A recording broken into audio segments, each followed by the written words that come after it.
Un fraternal saludo a todos los oyentes de la radio. El programa que a continuación escucharás, Cápsulas de Misericordia, es realizado por el Padre Roberto Mena de los Siervos Misioneros de la Santísima Trinidad y actual director general de la Red de Radios Católicas de Latinoamérica y el Caribe. Desde Silver Spring, Maryland, y Rafael Aníbal Cortés, psicólogo, consagrado en un ministerio de restauración familiar desde Bogotá, Colombia. Te damos la bienvenida a nuestra emisión y gracias por escucharnos.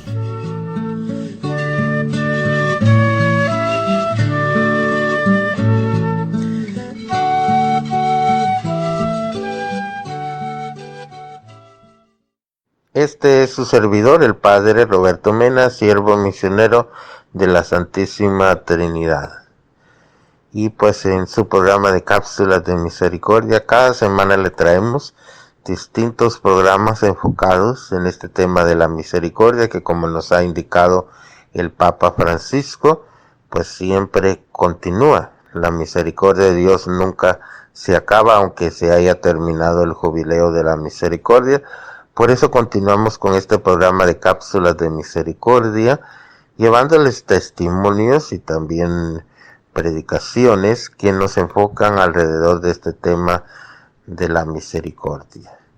Y recordemos que a nuestro querido Papa Francisco se le llama el Papa de la Misericordia porque está enfocado mucho en este tema tan importante. Por eso hoy escuchamos atentamente el programa de hoy.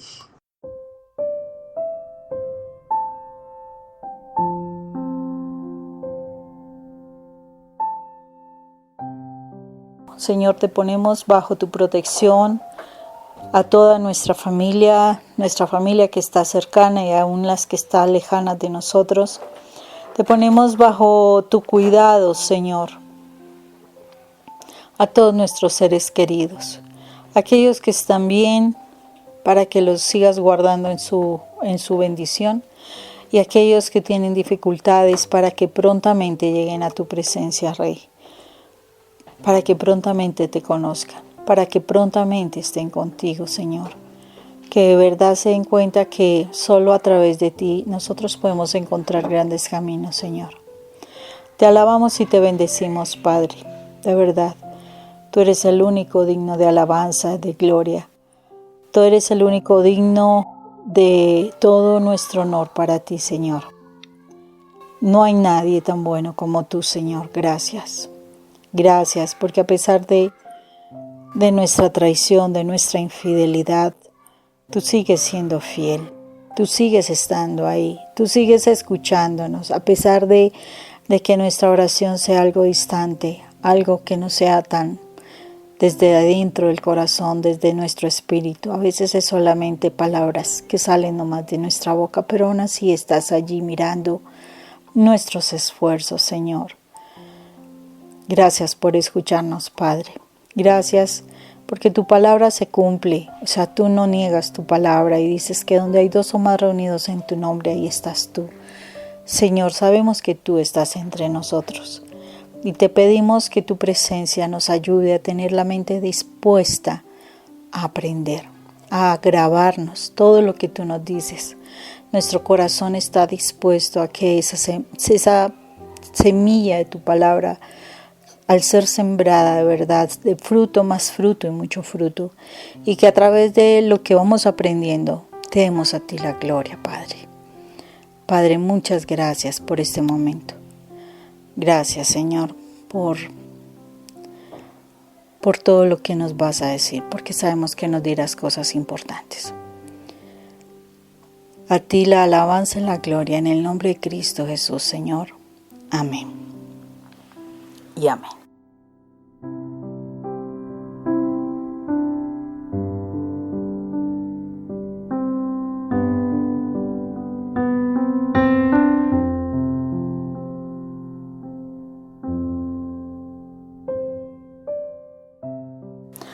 Bueno, en este momento el Señor nos quiere regalar una palabra súper espectacular, muy hermosa, que nos va a servir a nosotros sobre esos tiempos de crisis Y esta palabra la vamos a encontrar en este momento, en la segundo de Samuel, en el segundo libro de Samuel, en el capítulo 12, versículo 15, hasta terminar en el 23. Capítulo 12, versículo 15 hasta el 23. Es bueno que tomemos apunte de estos textos bíblicos para que nosotros luego podamos volver a retomar la escritura. Y yo sé que cuando uno vuelve y retoma la escritura, el Señor tiene otros mensajes más de manera personal que decirnos. Y este es un tiempo muy hermoso que es importante que lo miremos. Segunda de Samuel 12, 15 al 23. Dice lo siguiente. Y cuando Natán volvió a su casa, el Señor hizo que el niño que David había tenido con la mujer de Urías se enfermara gravemente. Entonces David rogó a Dios por el niño y ayunó y se pasó las noches acostado en el suelo. Los ancianos que vivían en su palacio iban a rogarle que se levantara del suelo, pero él se negaba a hacerlo y tampoco comía con ellos. 7 días después murió el niño, y los oficiales de David tenían miedo de decírselo, pues pensaban, si cuando el niño aún vivía le hablábamos y no nos hacía caso, ¿cómo vamos ahora a decirle que el niño ha muerto? Puede cometer una barbaridad. Pero al ver David que sus oficiales hacían comentarios entre sí, comprendió que el niño había muerto, así que les preguntó, ¿ha muerto el niño? Sí, ya ha muerto, respondieron ellos. Entonces David se levantó del suelo, se bañó, se perfumó y se cambió de ropa, y entró en el templo para adorar al Señor. Después fue a su casa, y pidió de comer y comió. Entonces sus oficiales le preguntaron, ¿pero qué está haciendo su majestad? Cuando el niño aún vivía, su majestad ayunaba y lloraba por él, y ahora que el niño ha muerto, su majestad se levanta y se pone a comer. David respondió, cuando el niño vivía, yo ayunaba y lloraba pensando que quizá el Señor tendría compasión de mí y lo dejaría vivir. Pero ahora que ha muerto, ¿qué objeto tiene que yo ayune si no puedo hacer que vuelva a la vida? Yo iré a reunirme con él, pero él no volverá a reunirse conmigo. Palabra de Dios, te alabamos, Señor. Tremendo este pasaje, tremendo este momento que vive el rey David. Tremendo pues la situación de su pérdida de su bebé. Es el bebé que él engendra con Betsabé, la esposa de Urías, a causa del pecado que ellos cometieron, del adulterio que hubo allí y posterior muerte de Urías, cuando David lo manda al frente de batalla con el fin de que básicamente lo asesinen, porque pues no pudo esconder el pecado que él tuvo con Betsabé. Y como consecuencia de esto es cuando Natán le cuenta, lo hace caer en cuenta de su pecado, y después de esa situación entonces el niño entra en enfermedad. Mire cómo es una situación tan tremenda, ¿no? Y a veces no nos damos cuenta que las crisis que empezamos nosotros a vivir son por consecuencia de nuestros pecados, la mayoría de las veces. La crisis me tiene que llevar a que reflexione qué está sucediendo con mi vida. Si yo en este momento estoy presentando una crisis en mi hogar, yo tengo que empezar a mirar, ¿en dónde empezó? ¿En dónde inició esa crisis? Porque es que la crisis no es fue que ayer pasó tal cosa. No, viene de un tiempo para atrás. Viene ya hace mucho tiempo. Significa que si, por ejemplo, hoy la crisis que tienes es con tu esposo porque tu esposo está siendo infiel, lo más seguro es que esa crisis viene desde mucho tiempo atrás, en la formación de tu esposo, en la escogencia de tu pareja, en lo que has permitido, la falta de cercanía con Dios, etcétera, etcétera, etcétera. Precisamente escuchaba, o sea, muchísimas veces nosotros hacemos esta expresión. Yo lo sé porque yo también lo hice. No, es que yo sí soy creyente, yo sí voy a la iglesia. Esa es una expresión muy común. Es que yo sí creo en Dios. Y resulta que ese yo sí soy creyente, yo sí creo en Dios, yo sí voy a la iglesia, hace que yo viva en pecado. Es la pregunta. ¿De verdad soy creyente a lo que Dios me dice? Yo lo pondría en duda y yo lo tuve que poner en duda conmigo.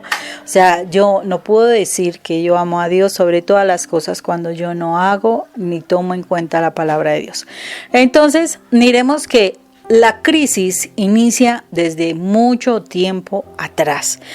En David se dio cuando él se permite precisamente su pecado, no más de empezar a contemplar a Betsabé, de verla, en la misma situación de Betsabé, una mujer que supuestamente casada, cómo se expone en la terraza a bañarse para que el rey la mire. O sea, son muchas cosas que a veces uno se permite y no es solamente de una sola persona, son los dos que participan en la situación y hay unas consecuencias. ¿Qué piensas tú de en dónde inicia, Rafa, una posible crisis?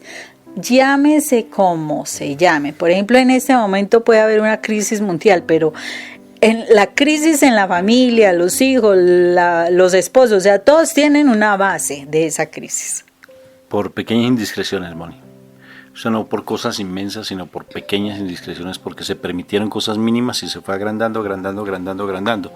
Incluso también, por ejemplo, se plantea que porque alguien fue infiel, no, es que de pronto apareció alguien, no, fue porque fue nutriéndose de una u otra forma. ¿Qué pasó precisamente con el rey David? El rey David, ¿por qué la gente estaba peleando él dónde estaba? ¿Sí ves dónde está? Rascándose la panza. Estaba en la casa y estaba en la casa y además de eso mirando cómo Betsabé, una vecina, por decirlo así, está en la terraza de su propia casa y ella bañándose allá porque es así como, y yo no creo que haya sido simplemente por un momentico, sino que de pronto fueron varios momentos y él le llamó la atención y pues ella tampoco se sintió desagradada de que la llamaran, imagínate el rey que la mirara, que se interesara por ella. O sea, fueron pequeñas indiscreciones que terminaron una situación grande. Son pequeñas cosas que poco a poco van minando el pensamiento de las personas. O sea, esas pequeñas cosas hacen daño. Hablaba hoy con un sacerdote muy lindo y le decía, padre, un sacerdote debe cuidarse mucho, debes cuidarte mucho. Le decía un sacerdote hermoso, le decía, porque si tú no te cuidas de una u otra forma, alguien llegará y te va a hacer daño. Cuando una mujer ha sido abusada sexualmente, padre, y no ha trabajado ese abuso sexual, va a tener una sensibilidad frente a la sexualidad. Y si tú te das abrazos fraternos, si das abrazos que tú desde lo humano sientes por fraternidad, una mujer que tenga un abuso sexual necesariamente no lo va a ver así, sino te va a ver como hombre y va a empezar a enamorarse de ti y va a empezar a hacerte de una u otra forma, a seducirte y puedes tú caer fácilmente y tú no te das cuenta. Entonces esas pequeñas indiscreciones que bien David cometió hizo que realmente cayera en pecado. El mismo hecho de no salir ¿por qué no estuvo luchando si él era un guerrero? ¿Por qué se quedó ese tiempo ahí en su casa? Y no fue solamente un día, sino que quedó buen tiempo y estaba caminando, o sea, de locha, decimos así, estaba simplemente de vago, y ¿cuál es la madre de todos los vicios? La pereza. Y entonces él en ese sentido, pues que se puso a mirar lo que no le corresponde, o sea que abrió el internet en ese momento, Moni. ¿Sí ves? Se abrió su internet de la época, se puso a mirar a ver qué había en el alrededor y encontró y abrió el Facebook Un catalejo, a lo mejor un catalejo para mirar a ver en dónde está, porque los palacios me supongo que eran grandes, ¿no? Entonces miraría con su catalejo o con sus binoculares, no sé, quién sabe qué tipo de Facebook manejó él en ese momento, pero algo le llamó la atención. Un Facebook abrió y entonces no, y como bien tú dices, debieron haber sido varias veces que vio a la mujer de Urías y se dio cuenta en qué momento ella se estaba bañando. Y ahora qué curioso, ella se bañaba y ella acaso no veía, o sea, él veía pero ella no veía, ella era la de la vista gorda, se hizo pues, la ciega, la que no es conmigo, y desde ahí no se veía el palacio, o sea, perfectamente ella se daba cuenta que la mira, porque es una mujer, frente al hecho tiene su pudor, y la mujer se da cuenta, o sea que allí hay de parte y parte, Moni. Sí, así es, Rafa. Entonces miremos que la situación interesante de este texto es precisamente que llega el momento en que David comete una falla importante, comete la falla importante, tiene su enredo con Betsabé. Y de esa situación, ella queda en embarazo, nace el bebé, es cuando viene y Natán le hace ver el error a David, y es cuando David, al ser consciente de su situación, después de que Natán le comenta todo eso, viene la enfermedad del niño. Y ante una crisis, en este caso la enfermedad del niño, pero ante una crisis que puede ser, veo la infidelidad de mi esposo, ante la crisis donde veo que mis hijos están consumiendo, están metiéndose en dificultades, ante una crisis, una enfermedad importante, ante una crisis, como en este momento una situación global, una crisis global, la situación de la economía también puede ser una crisis importante. O sea, ¿qué zonas vamos a pasar? La verdad es que dependiendo de cómo nosotros enfrentemos esta crisis, ahí es donde veremos el verdadero liderazgo que nosotros podemos tener. Y es el líder de aquella persona, el liderazgo de aquella persona que se deja guiar por el Señor para salir victorioso de una situación crítica. Esa es la realidad. O sea, dentro de una situación crítica siempre se van a perfilar las personas que tienen esa autoridad y ese liderazgo para salir adelante. Por ejemplo, nosotros vemos que en una situación de crisis, por ejemplo, el hambre del tiempo de Egipto, nació un gran líder como José. En medio de esos falsos dioses que estableció Nabucodonosor, nació otro gran líder, Daniel.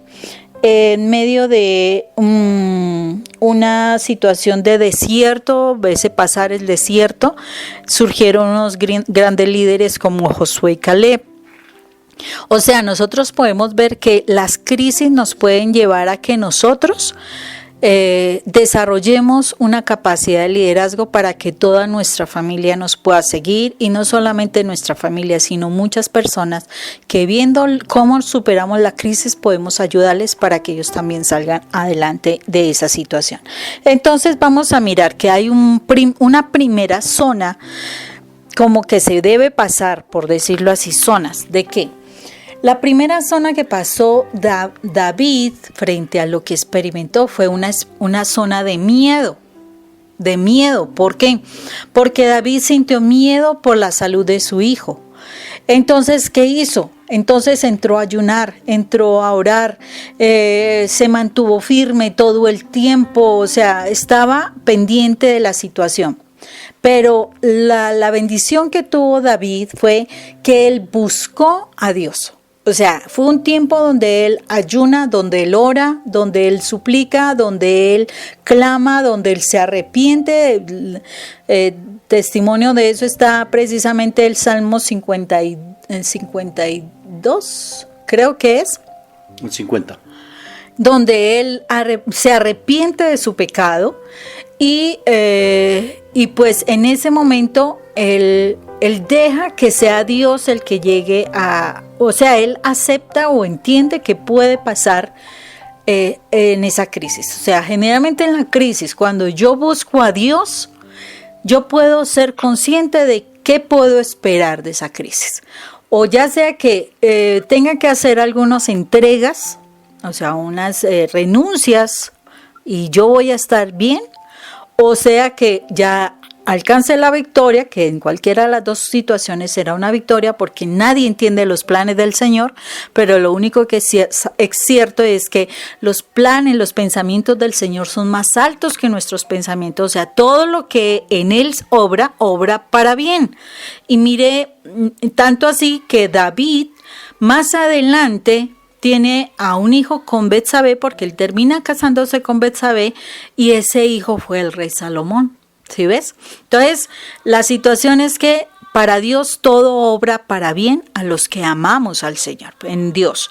Entonces, por eso, cuando yo estoy en ese momento de crisis, hay ese temor. Sí, se presenta un temor. Ahorita, por ejemplo, a nivel global vivimos un temor, ¿sí? Una situación. ¿Qué puede pasar? ¿Qué nos puede suceder?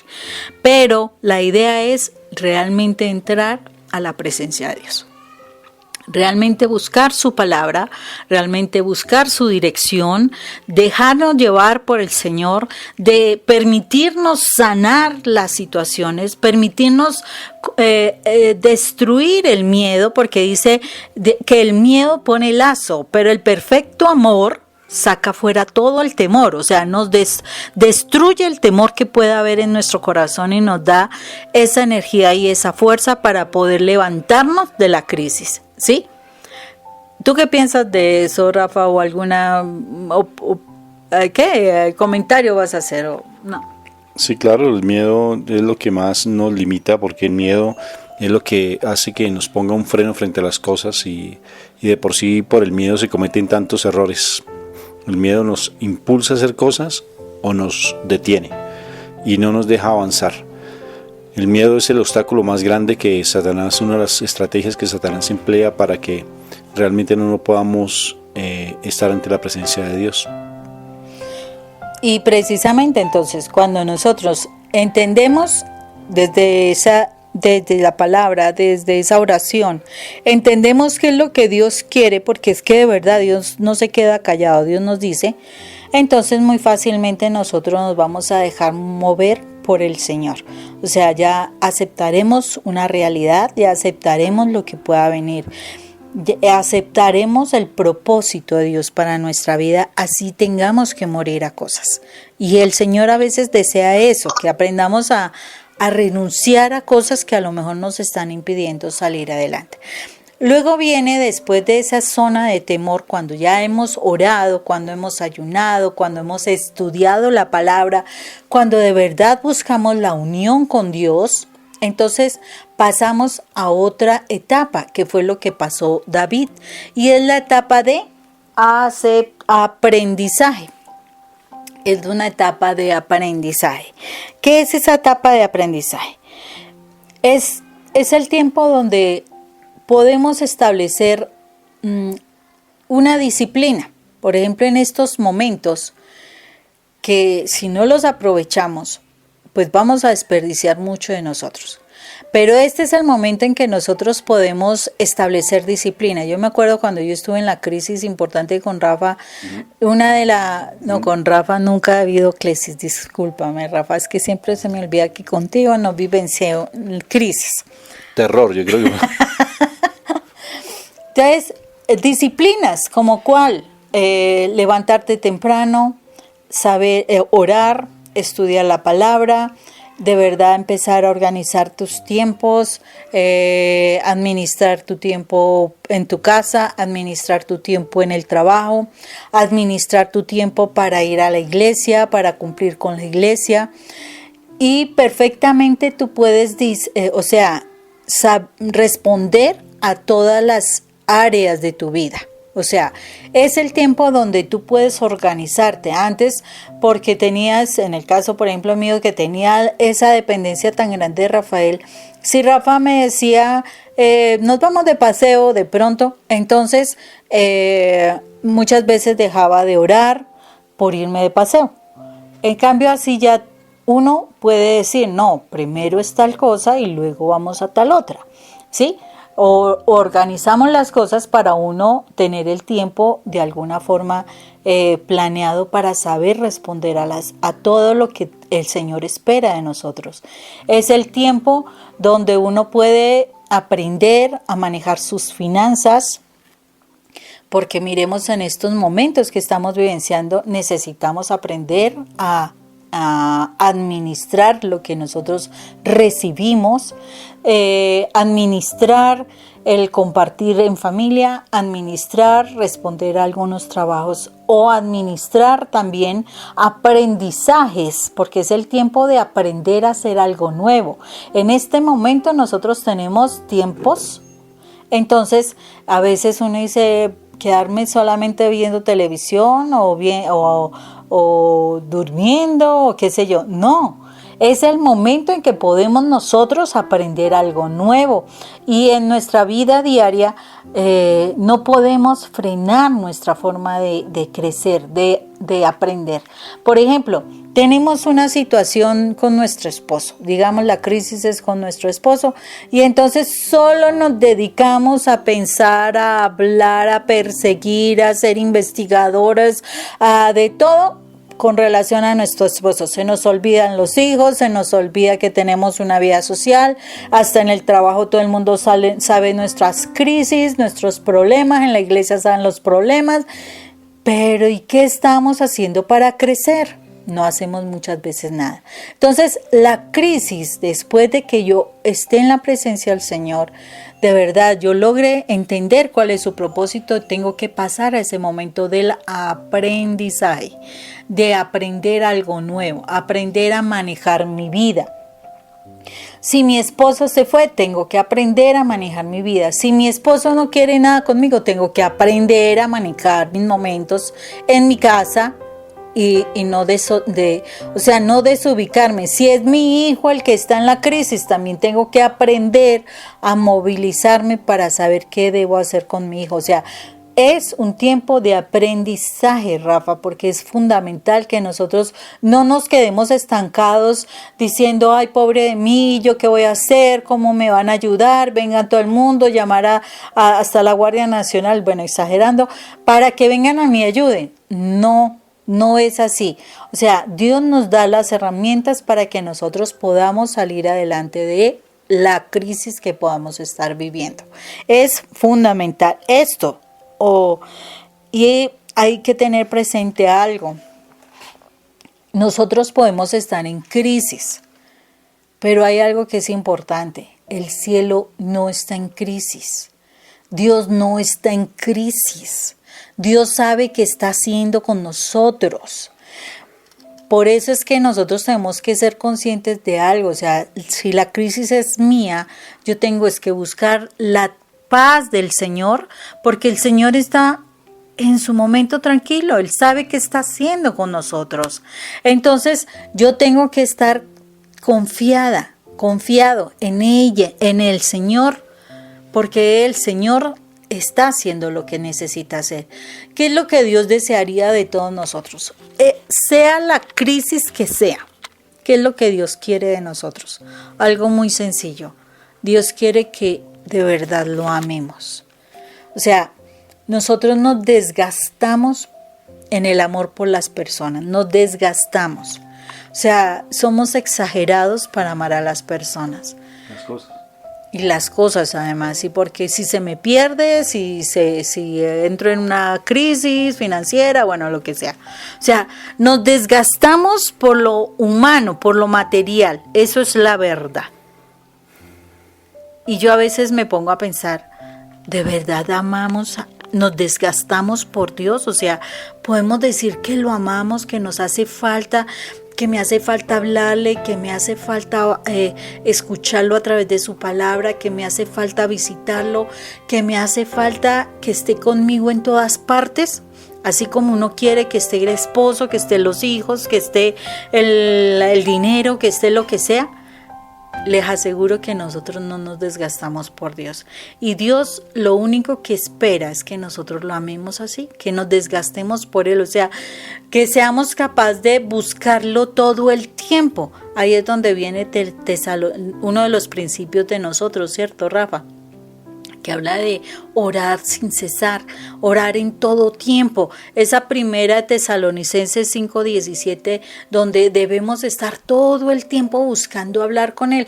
¿O acaso es que con ese esposo, que cuando fue novio, no buscábamos hablar con Él todo el tiempo? Cuando nos casamos, queríamos que nos hablara y nos hablara y nos hablara, y entonces ya no nos hablaba y nos desesperábamos. ¿Eso hacemos con Dios? No, Dios quiere eso.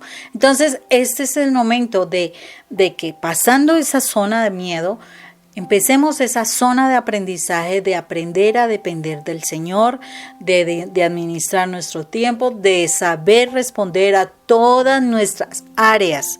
No es solamente un área, la emocional o la familiar, no. Son todas las áreas. Nosotros tenemos que tener claro nuestras prioridades. Nuestras prioridades, si es cierto, Dios. Segundo, soy yo y mi pareja, familia, iglesia y trabajo. Son prioridades que tenemos que responder. Si respondemos en ese orden a esas prioridades, tendremos nuestra vida equilibrada. Y en cada área de esas, en cada una de esas prioridades, pues claro, hay unas responsabilidades. Hay que saberlas equilibrar para que funcionemos. De resto, no estaremos haciendo nada de esta crisis. Por eso es que es tan importante que la crisis nos tiene que llevar a un cambio. La crisis tiene que mostrar que sí somos capaces de liderar, de ser autoridad. La crisis tiene que llevarme a que de verdad yo salga victorioso de esta situación. Y viene un momento que es la última zona, Rafa, que es la zona del crecimiento. ¿Y qué sería la zona del crecimiento? Si nosotros vemos ahí en el versículo 27 y 28 de ese pasaje bíblico, dice: envió a David el siguiente mensaje: he estado atacando a Rabá y ya he capturado la ciudadela que protegía el abastecimiento de agua. Por tanto, reúna ahora su majestad el resto de las tropas y ataque la ciudad y captúrela para que no sea yo quien lo haga y le ponga mi nombre. En este pasaje bíblico le están diciendo, bueno, ya es tiempo de que usted se amplíe, ¿cierto? Se amplíe. ¿Y qué significa esto? Seamos conscientes de algo. Muchos están dependientes de nosotros, dependiendo. Dependen tus hijos, empieza por ahí. Dependen personas que te están mirando. Así tú creas que no. Cuando tú empiezas a ser un hijo de Dios, hay personas que te están mirando. ¿Por qué? Porque ya tú eres luz para personas. A esas personas a quienes tú ya le empiezas a hablar de cambios de tu vida, esas personas están dependiendo de qué pasa contigo. Entonces ellos están esperando que tú llegues en un momento determinado y los influencies para salir adelante. Ellos están esperando eso. Y nosotros no nos podemos quedar en esa zona de quietud. No podemos quedarnos quietos, no más con tus hijos. O sea, tú tienes que empezar ahorita a enfrentar una situación. Digamos, la crisis fue, tu esposo no está funcionando en tu casa, no está respondiendo, pero tú tienes unos hijos. Tú debes estar creciendo para influenciar a tus hijos. O sea, si tu esposo se fue, tus hijos estarán esperando que tú los guíes, que tú les ayudes a también salir de su crisis. Tu familia también estará esperando que tú los guíes.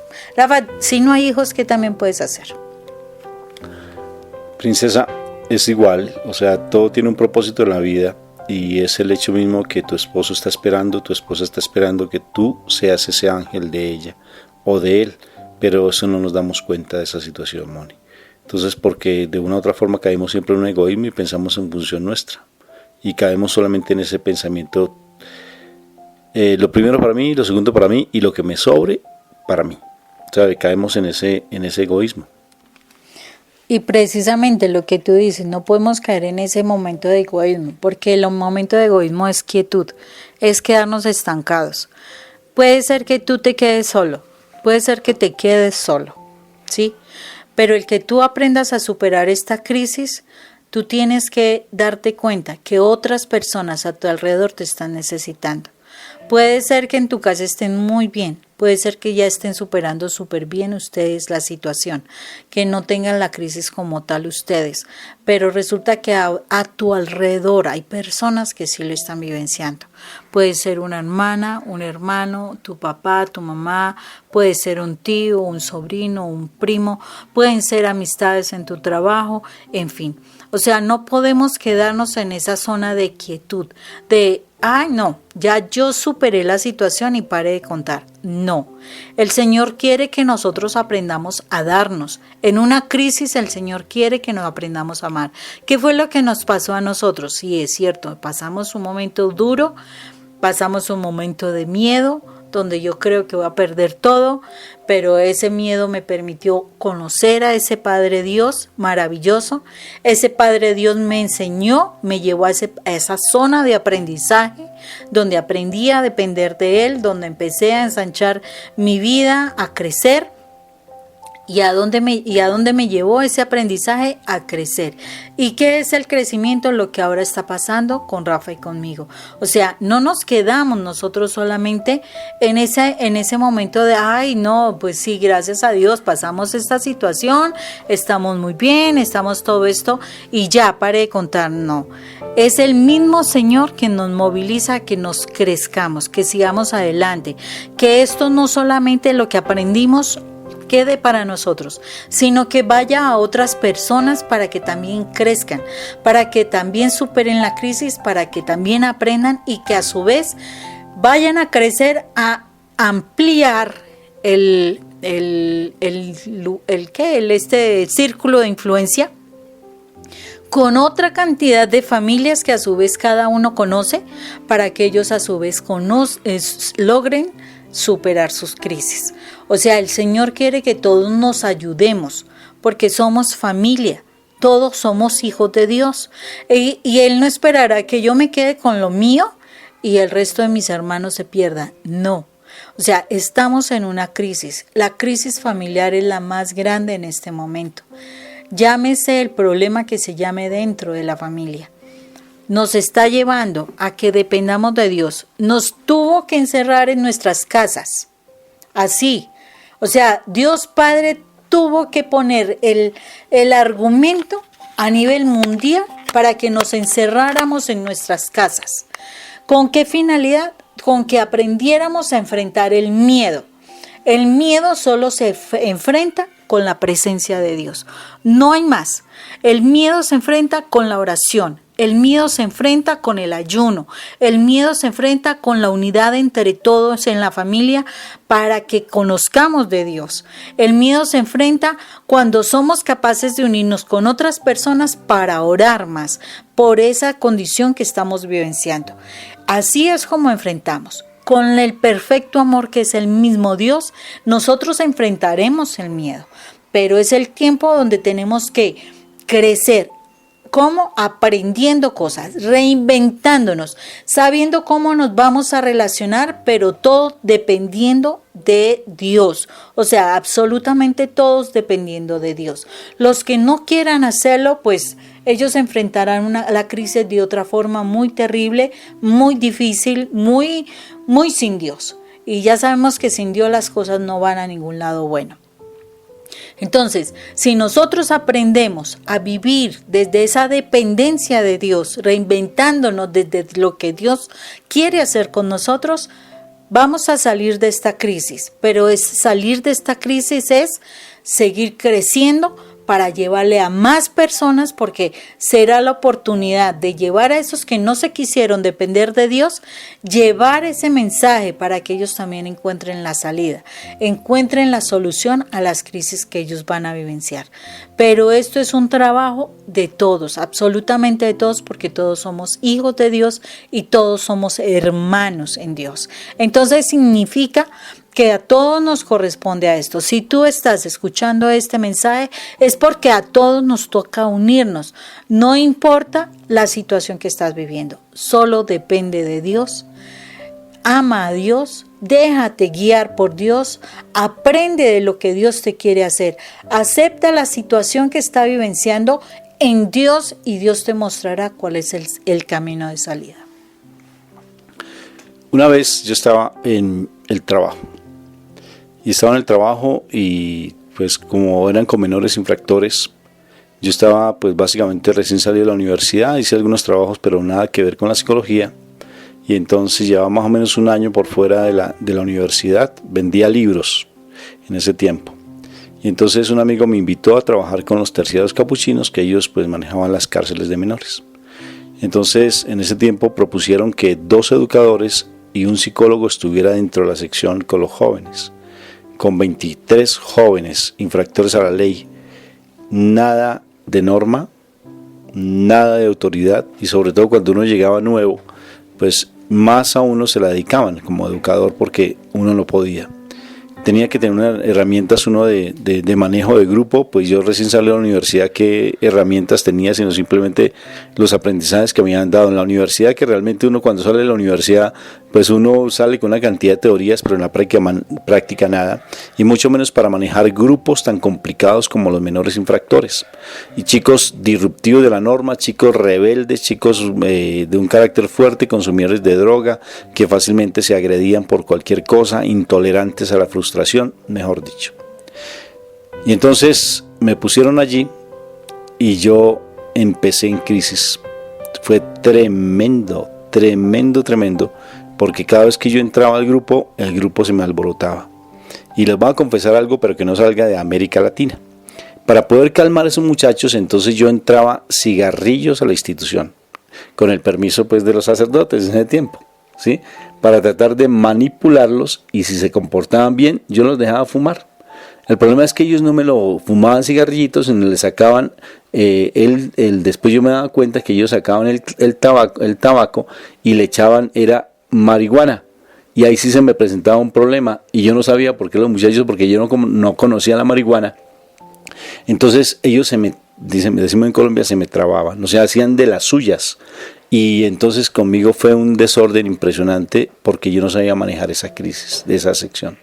La crisis para mí fue tremenda, para mí era tremendo, yo no aguantaba, no soportaba esos primeros años. Ese primer año fue tremendo.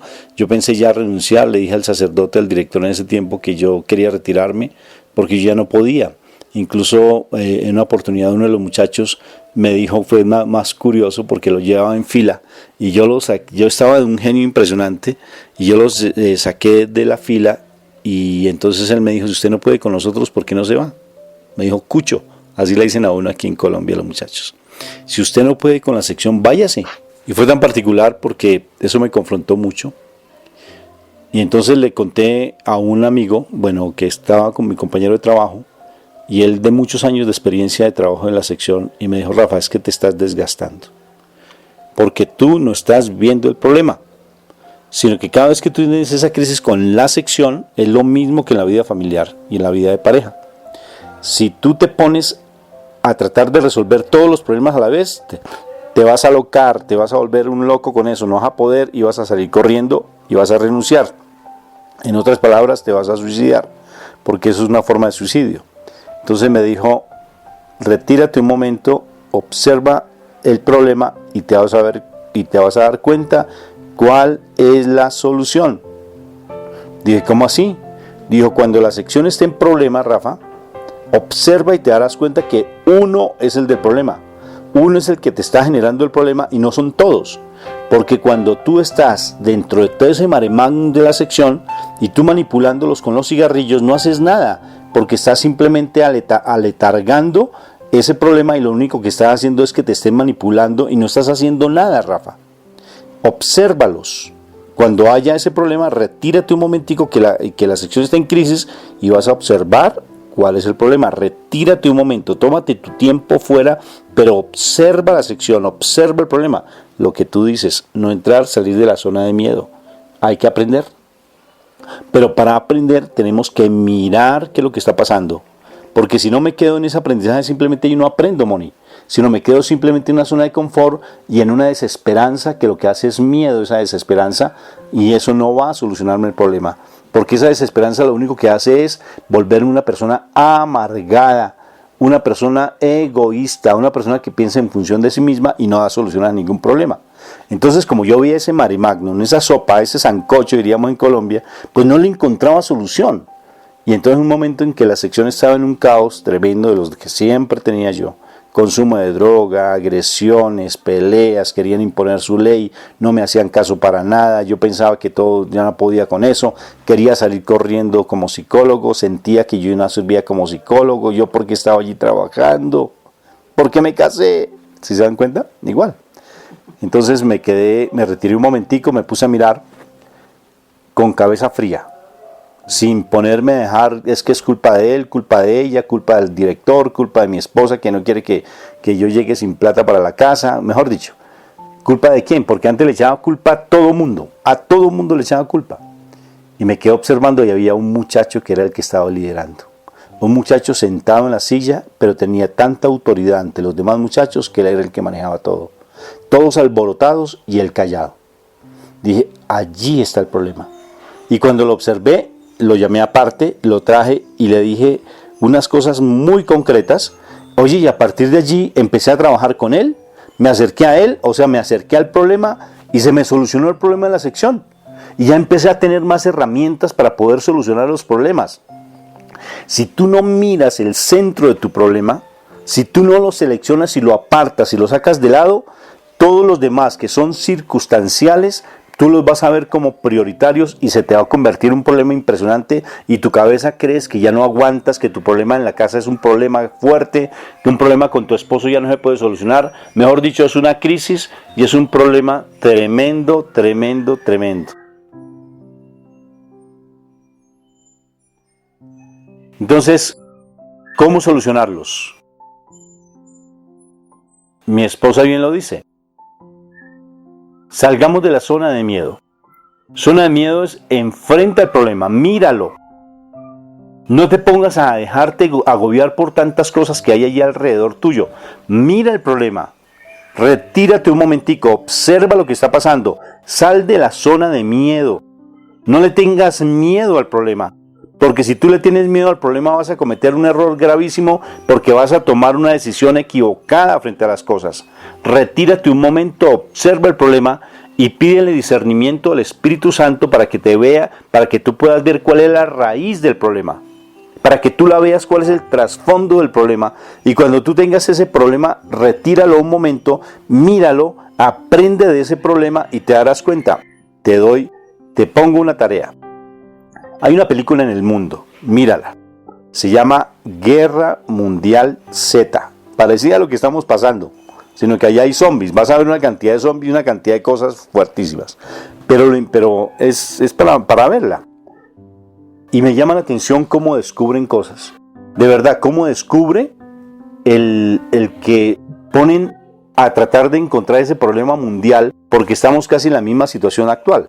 Pero entonces ese hombre tiene una capacidad perceptiva impresionante que él no se deja llevar por el miedo, él no se deja angustiar por el miedo, sino que al contrario, y entonces es curioso, pero en esa película él sale de la zona de miedo, no se deja agobiar por todo el miedo que hay alrededor, no se deja agobiar siquiera por la situación con su esposa y sus hijos, no se deja agobiar por nada, sino él está todo el tiempo en una capacidad perceptiva tremenda que solamente la determina el Espíritu Santo cuando estamos en zona de paz. Porque cuando tú no estás en paz y estás en la zona de miedo, estás en un mare magnum de cosas, tu cabeza está una cantidad de ideas y no vas a poder resolver esa crisis.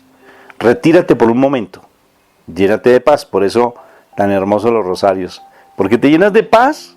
Cuando oras te llenas de paz. Y la paz te da discernimiento porque vas a permitir al alma tuya a que te oriente y te guíe. Y el Espíritu Santo, en esa zona de paz, vas a empezar a tener un discernimiento y el Espíritu te va a develar cuál es el problema, te va a mostrar. A propósito, no vayas a entrar a hacer yoga, porque no te va a funcionar, porque el único que trae la paz es mi Cristo Jesús. No, de verdad. O ni te pongas a hacer reiki, ni te pongas a hacer esa respiración profunda. No, eso es lo que están que te recomiendan por todo lado. Eso no. La oración o el rosario, despacio y meditado. Y cuando entras en esa zona de paz, lo que yo vi en mi trabajo, necesariamente vi cuál es el problema. Y cuando tú ves el problema, como en esa película Guerra Mundial Z, él saca y aísla el problema y el mismo problema te da la solución. Te da la solución. Y la solución, te aseguro, que no es lo que tú estás pensando. Por eso es que ahorita, como tienes tanto esa cabeza llena de tantas cosas, no has podido aislar cuál es el problema. Y no has podido aprender del problema, no le has podido sacar provecho y por eso no hay discernimiento en ti. No hay discernimiento en ti.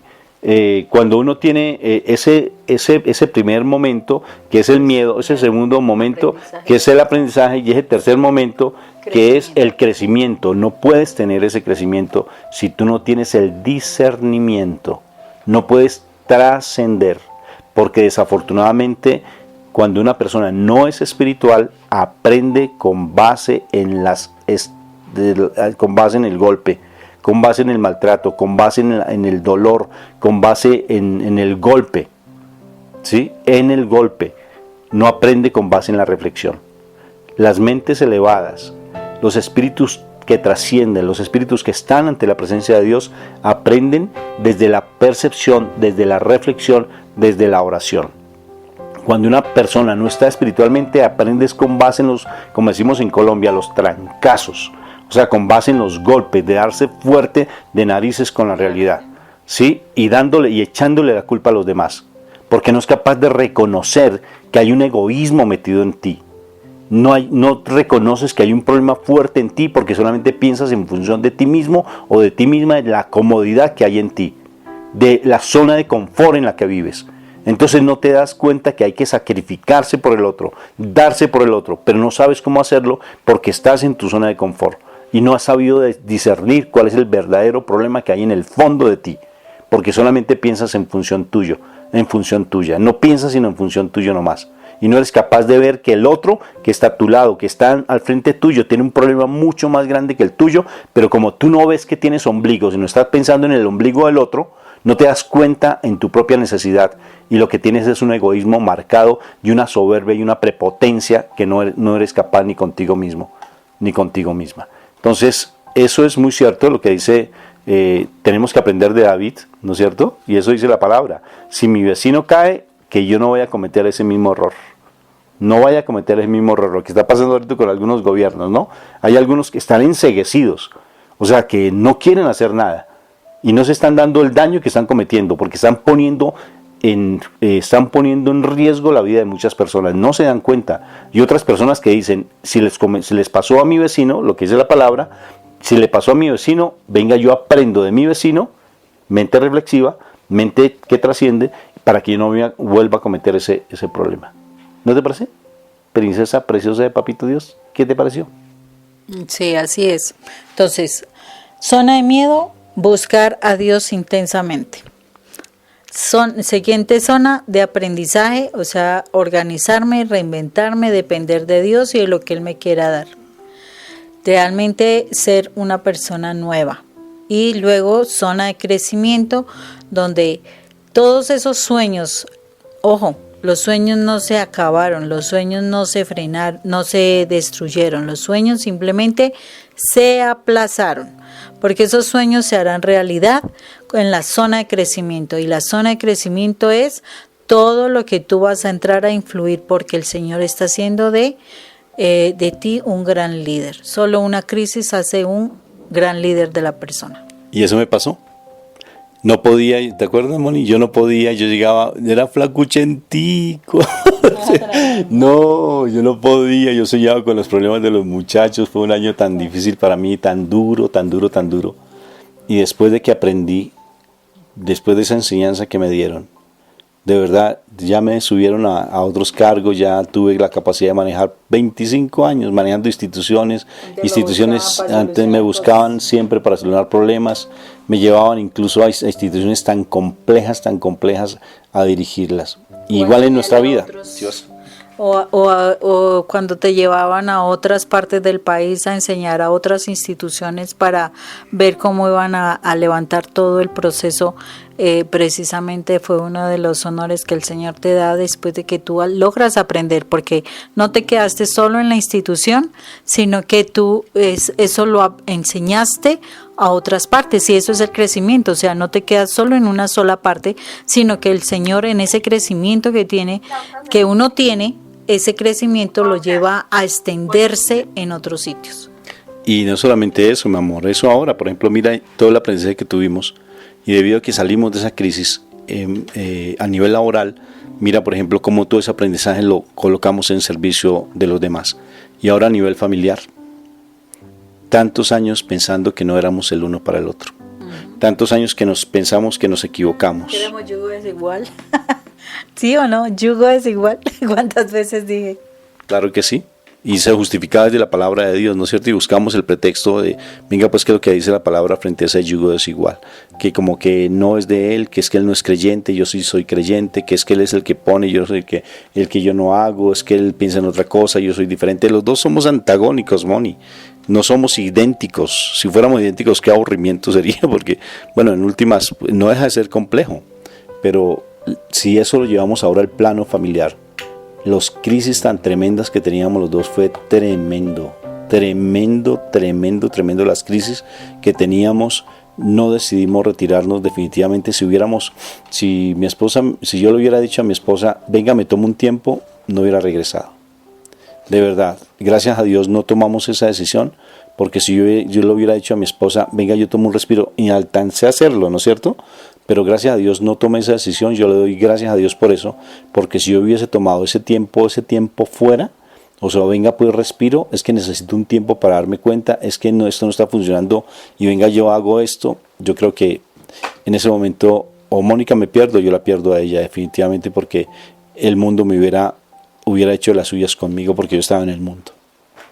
Entonces pienso que esos años de fuerte lucha entre nosotros nos llevó a lo que estamos ahora, y nos va a llevar a muchas cosas más. Y ahora nosotros estamos, como bien tú decías, nos están mirando, y nosotros también estamos ayudando a que otros también se vayan formando frente a estos procesos, Moni. Entonces no es fácil, es verdad que si estás pasando por una crisis no es fácil. Tampoco es que aguantes ni resistas, tampoco es que tengas tú que soportar el maltrato del otro, tampoco. Pero lo cierto es que sí toma esos momentos de espacio, esos momentos de soledad, pero la soledad no del mundo, sino la Virgen María. Esa soledad hermosa donde empiezas a reflexionar, donde empiezas a darte cuenta de las cosas. Entonces creo que fue un tema maravilloso, Moni, me parece que significativo para uno enfrentar la crisis. ¿No crees tú? ¿Qué piensas, princesa preciosa de Papito Dios, para que entremos en oración? Sí, yo creo que es un tema que nos llega al dedo, como anillo al dedo, dicen por ahí, porque es el tiempo duro, es un tiempo duro, es un tiempo donde de verdad debemos depender de Dios y llevar a nuestra familia a depender de Dios. De cualquier forma, no estás con tu familia, no te preocupes, depende tú de Dios. El Señor solo necesita a uno para ganar la batalla, eso te lo aseguro. Gedeón no necesitó 35,000 soldados, necesitó solamente 300 para derrotar a 130,000. O sea, imagínense, 300 contra 130,000. Bueno, solo Dios hace esas cosas. Por eso, esa historia también deberías estudiarla. La historia de Gedeón, esa está en Segunda de Jueces. Busca historia de Gedeón, cómo vence a 130,000, y se dan cuenta que también hay una capacidad perceptiva. Ver y darte cuenta y salir de la zona de miedo, porque él se negó a sí mismo y tenía miedo. Ay, Señor, por favor, muéstrame, yo soy muy pequeñito, yo no puedo, y no sé orar, no sé hablar. Mi papá, ¿no es cierto? Claro, porque el papá también era brujo, ¿sí o no? Sí. Imagínate. Entonces yo no puedo hacer nada, es que esto ya no tiene solución, ¿cómo así? Ya nos vencieron, son muy grandes, son muy gigantes. y Dios le dio la solución porque Él es el que da la solución. El que pelea por ti es Dios, no tú, es Dios. Él es el que vence. Él es el que vence. Entonces, ¿y sabes con qué vence? Con las mismas armas del enemigo. ¿De verdad? Con las mismas armas del enemigo. ¿Con qué mató David a Goliat, Moni? ¿Con qué mató? A ver, díganmelo pues ustedes, los que están escuchando. ¿Con qué mató David a Goliat? Se equivocaron. No fue con la honda. Fue con la espada, la propia espada de Goliat. Con la honda lo que hizo fue aturdirlo y tumbarlo al piso. No fue con la honda, le pegó, lo aturdió, cayó al piso, salió corriendo como alma que lleva el Espíritu Santo, le tomó la espada y le quitó la cabeza. Con la misma arma que el mal utiliza, esa misma se le devuelve. Así que ánimo pues, vamos a entrar en oración. Se equivocaron, me deben una deliciosa malteada de chocolate con chocolate.